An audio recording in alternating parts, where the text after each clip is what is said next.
Okay. So I'm dreaming about him. I'm telling my sister, my best friend, you know, why am I having these dreams? And, so it starts to get really weird. Of course, there's Facebook. I had looked, once I started dreaming about him, I had decided to go ahead and look him up, and he didn't have a Facebook account. I will go back a couple of years, back in like 2008. So this was when like MySpace was a thing. So Jason was in a pretty popular punk rock band.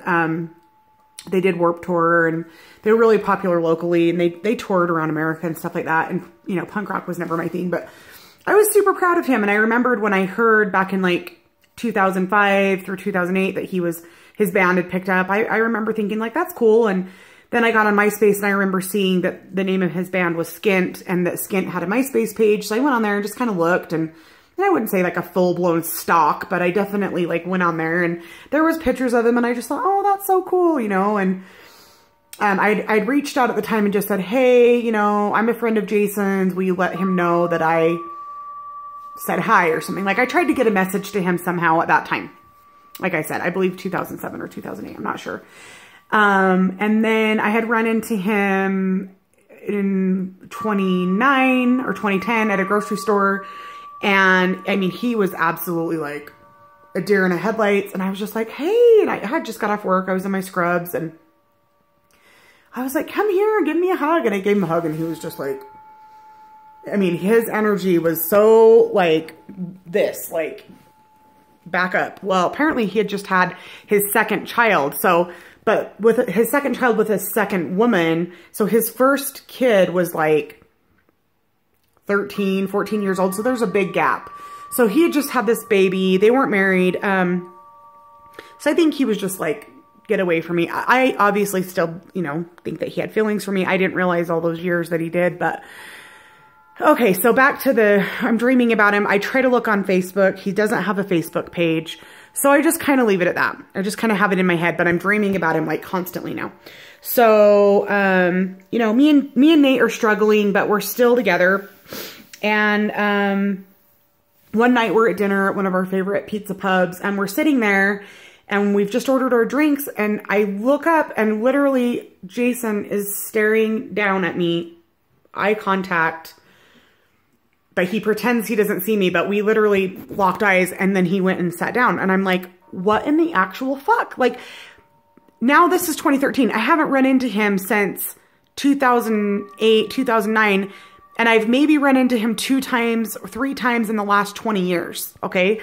So now all of a sudden I'm dreaming about him, and then I run into him. Okay, so that's the first encounter. Then my sister, who had moved to San Diego, had moved back. She's in her house. She's had some roommates, and those roommates were having a barbecue. So she invited Nate and me and my girls over for a barbecue. So we come over for the barbecue. I'm in my sister's house, just whatever. All of a sudden the door knocks, and they didn't know that it was a split level home. Like, the renters lived in the basement. So it was one of their guests, and I go to answer the door, and it's Jason's little sister, Mandy, who was one of my friends from high school. Like, really?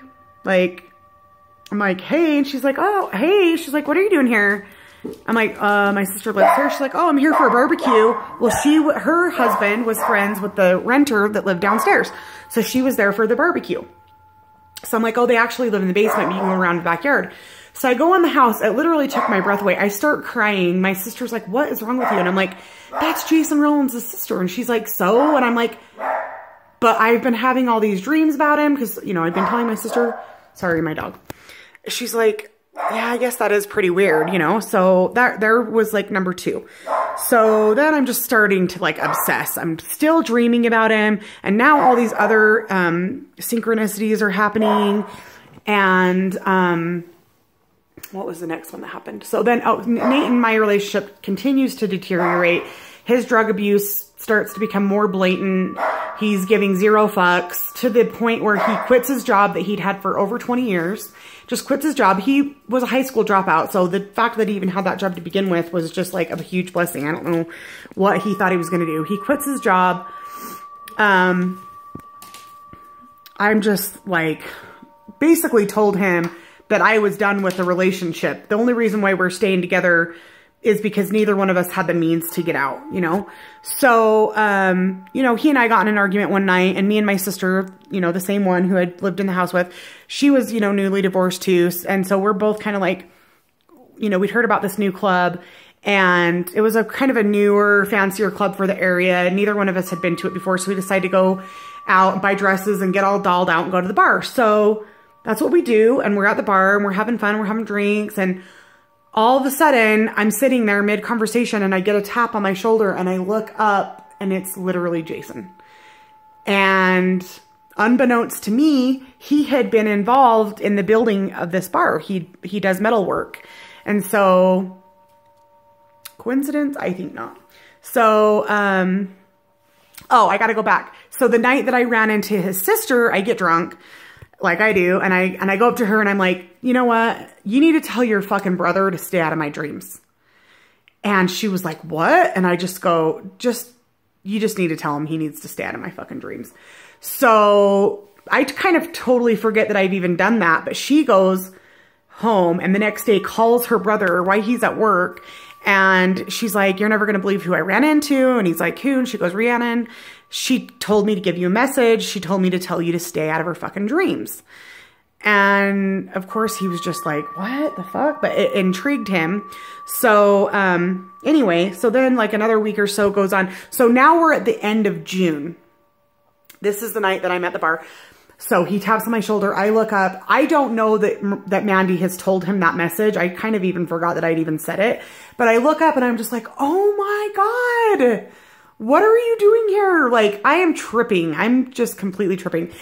And he's just like, you know, I built this bar or whatever. We start talking and immediately, you know, I just forget about the whole rest of the group that's with me. And we just have this like instant connection. We're talking about our kids, and we both, I knew that he had named a daughter named CJ, but I don't think he knew that my daughter's name was CJ. So we start talking about these little coincidences and things like that. And I was drunk, and this is when it's going to start to get difficult, but I really want to be honest with you guys. But I want you to know that I understand that these things are controversial and difficult, and some people are going to have some feelings, and that's fine. I want you to try to stay open-minded, and but I know that I'm going to be judged, and I guess I'm okay with that. But, you know, I was still married to Nate. He was married to his second wife.